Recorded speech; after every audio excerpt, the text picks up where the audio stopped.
Welcome all of you dear students and my dear friends. मैं हूं doctor वेद और आज मैं सीएमएस और ईडी कोर्स पर जो भ्रांतियां बनी हुई हैं, जो तमाम तरह की बातें सामने आ रही हैं, उसके बारे में मैं आज आपको बताऊंगा। सीएमएस क्वेश्चन, कुछ क्वेश्चन ऐसे हैं जो आपके जहन में बार बार आ रहे हैं। सीएमएस ईडी कोर्स वैलिड है या नहीं? दूसरा क्वेश्चन, सीएमएस ईडी कोर्स करने के बाद क्या वास्तव में हम क्लिनिक खोल पाएंगे?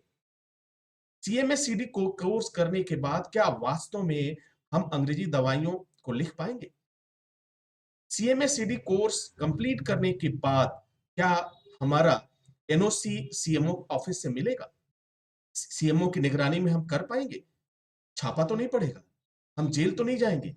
ये तमाम बातें, और इन बातों का जब सही जवाब आपको नहीं मिलता है तो आपको लगता है कि ये कोर्स ही फर्जी है, इसका कोई अस्तित्व। तो dear students and my dear friends, बने रहिए हमारे साथ। आज पूरी बात मैं बताऊंगा, हर एक चीज बताऊंगा, एक सबूत के साथ बताऊंगा। और उसके बाद देखने के बाद मैं उस गवर्नमेंट ऑर्डर को भी दिखाऊंगा। अभी जो माननीय सुप्रीम कोर्ट का जो ऑर्डर आया उसको दिखाऊंगा, इंडिया गवर्नमेंट ने क्या कहा उसकी बात दिखाऊंगा, और ये सारी चीजें मैं सबूत के साथ आपके सामने रख दूंगा। और फिर आप डिसीजन लीजिए, क्या यह वास्तव में फेक है, क्या वास्तव में सीएमएस एंड ईडी कोर्स जो है फर्जी है? उसके बाद आपको ये जवाब मिल जाएगा। लेकिन वादा करता हूं, ये गारंटी देता हूं कि इस वीडियो को देखने के बाद, इस कोर्स के बारे में पूरी जानकारी जानने के बाद आप ये कहेंगे कि वास्तव में सीएमएस एंड ईडी जो है बेस्ट है या बेकार है। ये आप खुद महसूस करेंगे और सोचेंगे। चलिए, तो डियर स्टूडेंट, सबसे पहले मैं आपको एक चीज दिखाना चाहता हूं। आप देख पा रहे हैं भारत का राजपत्र, ठीक है, सीजीडीएल करके ये एक नंबर है। और ये नंबर क्या है? ये एक आदेश है। ये माननीय सुप्रीम कोर्ट का एक आदेश है, एक ऑर्डर है, जिसे 28 मार्च 2021 को जारी किया गया। ठीक है, दिन रविवार था, 28 मार्च को जारी किया गया। और इसमें जो कहा गया, the national commission for allied and health care professional act 2021, यानी 2021 एक्ट जो है के अंतर्गत, किसके लिए? The national commission for allied and health care profession act 2021 क्या कहता है, इसमें ये पूरी जानकारी है। यह 29 पेज का एक ऑर्डर है, ये एक जजमेंट है। और इस जजमेंट को देखने के बाद वह तमाम चीजें आपके सामने आ जाएंगी। चाहे वह एमबीबीएस की बात हो, चाहे वह आपके न्यूट्रिशन की बात हो, डाइटिशियन की बात हो, क्लिनिकल की बात हो, रेडियोलॉजी की बात हो, हर एक चीज का इसमें जिक्र किया गया। क्योंकि यह जजमेंट आपका 29 पेज का है और काफी सुनवाई के बाद माननीय उच्चतम न्यायालय ने अपना जजमेंट दिया है। अब थोड़ा सा और आगे आपको ले चलते, जो आपकी मुख्य बातें हैं उसको मैं आपको सामने रखता हूं। अब देखिए, न्यूट्रिशन साइंस प्रोफेशनल के लिए अक्सर आप देखते हैं कि न्यूट्रिशियन, डाइटिशियन क्लिनिक ये ओपन करते हैं, ये डॉक्टर शब्द भी लगाते हैं। फूड सर्विस डाइटिशियन, उनके लिए बकायदे जो कोड बना हुआ है वो 2265 है। इस जजमेंट में इसका जिक्र किया। ठीक है, अब मैं बात कर लेता हूं, थोड़ा सा और आगे बढ़ते हैं। इसमें जो होता है कई चीजें, जैसे मान लीजिए विजन टेक्नीशियन है, ऑक्यूपेशनल थेरेपी है, सबके लिए आप देख पा रहे हैं राइट हैंड साइड में एक कोड आपको नजर आ रहा है। जैसे डाइटिशियन का कोड आपको 2265 आया, उसके बाद से ऑप्टोमेट्रिस्ट का आया 2267 आया, विजन टेक्नीशियन का आया 3256 आया, ऑक्यूपेशनल थेरेपिस्ट का आया 2269। क्या इस तरह से सीएमएस ईडी के लिए भी कोई कोड है क्या? जी हाँ, बिल्कुल। आप सोच रहे हैं कि ये बात तो सही है, आप मुझे क्या बता रहे हैं सर, क्या इसके लिए भी है? जी हाँ, वो भी मैं आपको अभी दिखाता हूँ, इसी वीडियो में वो भी दिखाता हूँ। एक कोड बताने का क्या मतलब है? एक जो रूल और रेगुलेशन जारी किया गया माननीय उच्चतम न्यायालय के द्वारा, उसमें इस बात का जिक्र था। और ये पिटीशन जब पढ़ा था तो उसमें इस बात को हवाला दिया गया था कि आज बहुत से ऐसे हेल्थ वर्कर हैं जो अपना प्रैक्टिस करते हैं, लोगों का इलाज करते हैं, उसके बाद उन पर कार्रवाई होती है, उन्हें जेल जाने की नौबत आती है, उनका हरासमेंट होता है। इन तमाम बातों को देखते हुए जो गाइडलाइन जारी हुआ, जो जजमेंट आया, वो वास्तव में काबिले तारीफ है। और उसमें माननीय उच्चतम न्यायालय ने कहा रूल्स और रेगुलेशन के बारे में और उन तमाम बातों के बारे में क्या होना चाहिए और क्या नहीं होना चाहिए। और उस आधार पर अगर आप है तो आप बिल्कुल आप सही हैं और वो चीज़ करके आपको कोई नुकसान नहीं पहुँचा सकता और कोई आपको परेशान नहीं कर सकता। अब थोड़ा-सा मैं आपको और आगे ले चलता हूँ, जिसका आपको काफ़ी देर से इंतज़ार था। अगर आप सेक्शन 1 में देखेंगे, सेक्शन 1 के आप पैरा नंबर 7 को देखेंगे, इसमें community care, behaviour, health science and other professional other professional community care. अगर इस पार्ट्स को आप देखेंगे तो माननीय उच्चतम न्यायालय ने स्पष्ट कर दिया है किसके लिए, इन्वायरमेंट प्रोटेक्शन ऑफिसर, इसका जो कोड बनाया उन्होंने 2133 है, इसका कोड है। इकोलॉजिस्ट, इनका 2133। कम्युनिटी हेल्थ प्रमोटर्स, जी हाँ, यही थर्ड नंबर जो है आपका सीएमएसएन ईडी है, कम्युनिटी हेल्थ प्रमोटर्स, जिसका कोड है 3253।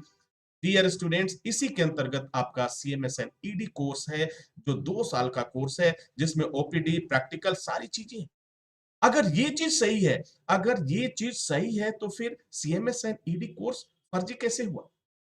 आप कैसे कर सकते हैं? कम्युनिटी हेल्थ प्रमोटर्स को आप फर्जी नहीं कर सकते। Occupational health and safety officer को, जिसका कोड है 3257, उसे आप फर्जी नहीं कर सकते। साइकोलॉजिस्ट का, जिसका जो कोड है 2634, इससे आप फर्जी नहीं कर सकते। तो जो लोग फर्जी कह रहे हैं, जो लोग फेक कह रहे हैं, उन्हें इस बात की जानकारी नहीं है कि वास्तव में चीज है क्या। वो बस सुनी सुनाई हुई बातों पे करते हैं।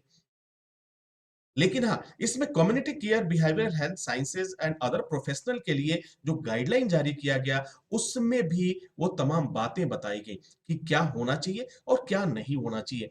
यदि आपने प्रॉपर वे में कंप्लीट किया है, ट्रेनिंग कंप्लीट किया है, कम से कम ट्रेनिंग का जो गाइडलाइन इन्होंने जारी किया, इन्होंने कहा कि इसमें 2000 आवर का या इससे अधिक का आपकी ट्रेनिंग होनी चाहिए, तब जाकर के आपको ये कम्युनिटी हेल्थ केयर में या फिर प्रमोटर में या सीएमएसएडी का जो काम है, वो आप काम कर सकते हैं अपने दायरे में रहते हुए।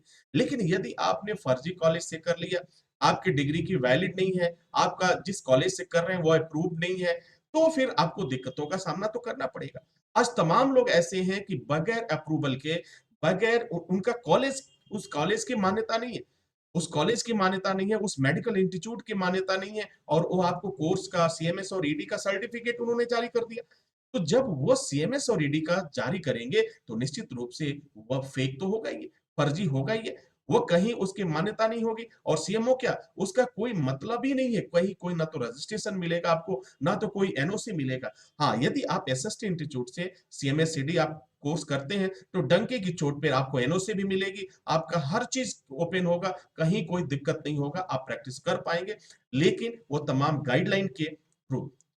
तो डियर स्टूडेंट, आई होप कि आपके सारे क्वेश्चंस के जवाब आपको मिल गए होंगे। तो आप याद रख लीजिए, सीएमएस और ईडी कोर्स फर्जी नहीं है, यह फेक नहीं है। यह डब्ल्यूएचओ का जो एक प्रोग्राम था, उस प्रोग्राम को पूरी दुनिया में लागू किया गया, इंडिया में भी बात चली। हाँ, एक बात और जरूर मैं कहना चाहूंगा कि देखो, डब्ल्यूएचओ ने जो गाइडलाइन जारी किया, जो कोर्स सिलेबस बताया, बेशक उन्होंने बताया, उनका काम है बताना, लेकिन लागू करना और न करना ये इंडिया गवर्नमेंट के ऊपर डिपेंड करता है। तो इंडिया गवर्नमेंट, हम इंडिया में हैं, और इंडिया में रहते हुए डब्ल्यूएचओ का हवाला दे करके हम किसी कानून की दुहाई नहीं दे सकते। तो इंडिया गवर्नमेंट ने भी यह मामला गया न्यायालय में, और न्यायालय में मामला जाने के बाद ये गुड न्यूज आया, और जो 2021 में 28 मार्च 2021 दिन रविवार को जो ऑर्डर पाया है, वो आपके चेहरे पे खुशी लेकर आया है। अब ना तो किसी हेल्थ प्रमोटर को जेल जाने की नौबत आएगी, ना ही किसी हेल्थ प्रमोटर को कोई हरासमेंट कर सकता है, ना ही सीएमओ का छापा पड़ेगा, और ना ही ड्रग इंस्पेक्टर का। क्योंकि देखो, छापे वहीं पड़ते हैं जहां पे शिकायतें जाती हैं, छापे वहीं पड़ते हैं जहां पे कमियां होती हैं।